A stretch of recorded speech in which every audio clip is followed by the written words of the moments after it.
Yeah, hours? you know how it is around this place, you know. We really apologize, but I think all of a sudden everything unfolded, and Chief Brooks with an amazing revelation this morning that he suffered from cancer after 9/11, didn't know and that. it was completely attributed to the dust and the smoke and my college roommate's dad.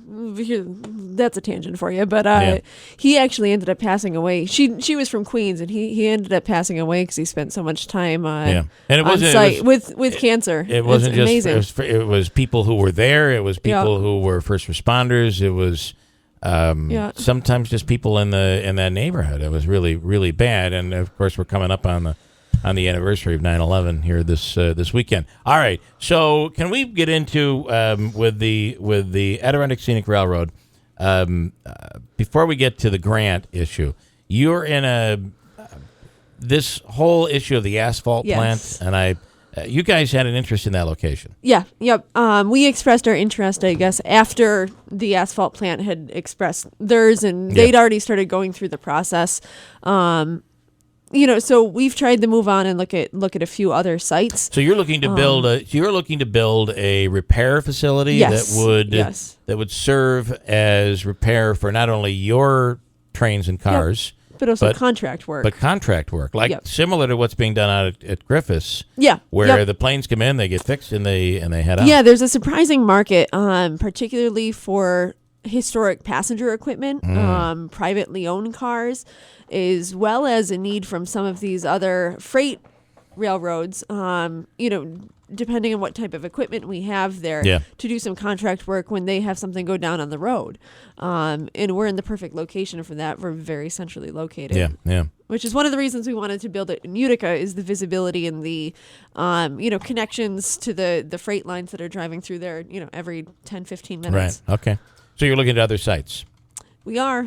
Okay. Talk about, you guys recently received a grant. What's that all about? Yep, we received a $99,000 grant from the Community Foundation specifically for that. We'd previously received funding from the DOT, but there's a match involved in that, of course. So we're doing our due diligence as a nonprofit and going out and searching for other sources of funding. Got it. And this grant with the Community Foundation is going to help us take care of a significant portion of our match. Is it an equal match? What is the match? No. It's a 15% match. 15%. Yep, okay. We're responsible for about $175,000 of the building project. So this will cover $99,000, and we'll cover the rest through our budget, operational funds, and donations. And what do you think that could produce? I mean, if that plant becomes a reality, if that facility becomes a reality, what kind of jobs and if our facility? Yeah. We're probably talking 7 to 8 jobs. Okay. We're not. You have to do like scale. everybody else. You should be saying 50 jobs, and then you produce 7. No, that seems to be what we all do, right? Is we over project so you guarantee you're going to get the money. Yep.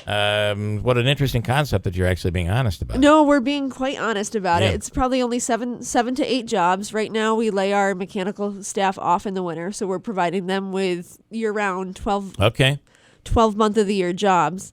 Which is really important to us because the winter season, when we're not running, we've got a lot of time to do some of the big work.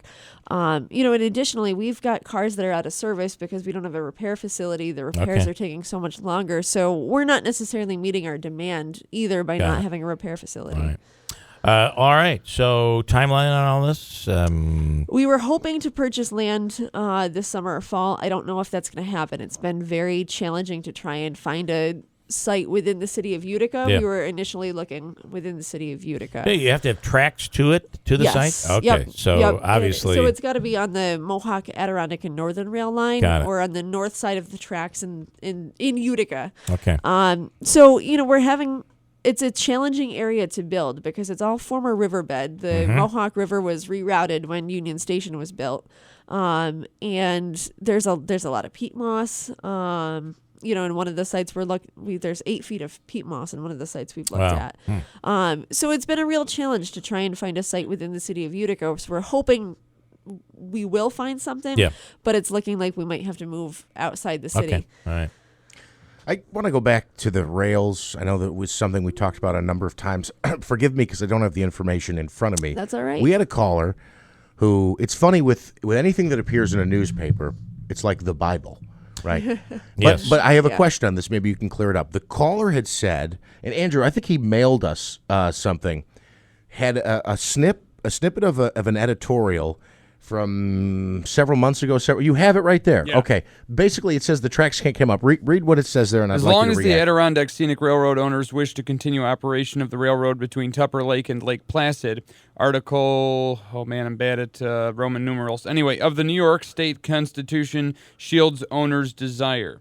The first sentence of Article, whatever that is, Section 1 includes the lands of the state now or hereafter acquired, constituting the forest preserve and now fixed by law. The phrase "as now fixed by law" mandates reference to Chapter 332 Law of 1893 as adopted.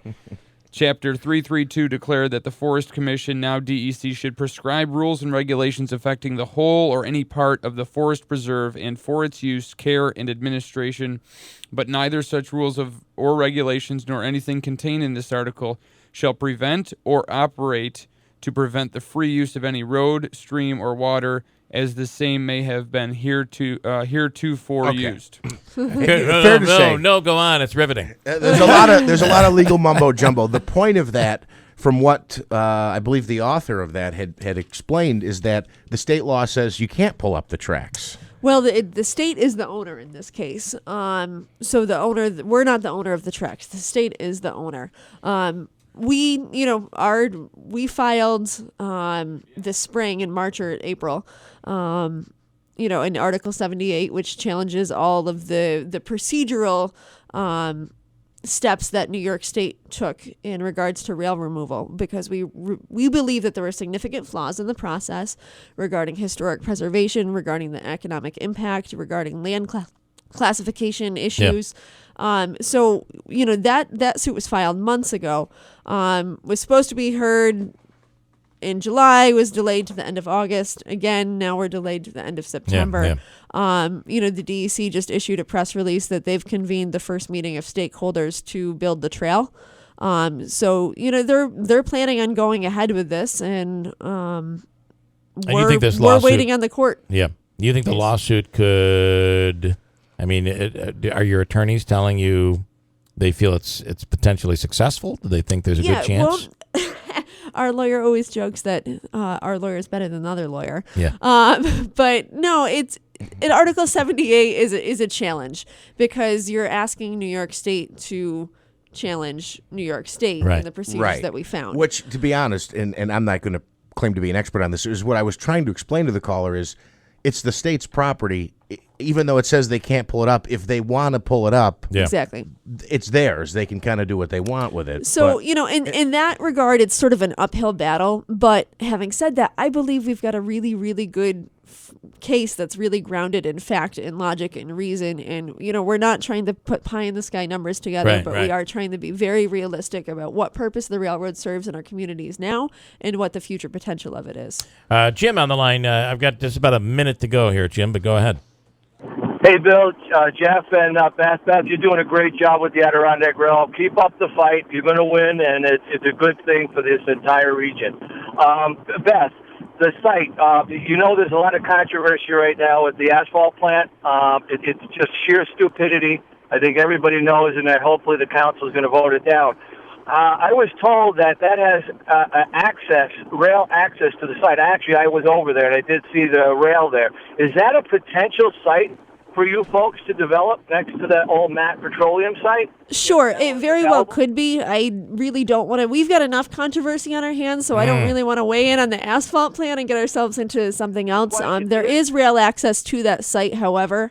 I'm not quite sure who owns that rail line, but we know that it is accessible via rail. The site's there. It's in close proximity to the Utica rail yard. Yeah. But, Bill, here's an example.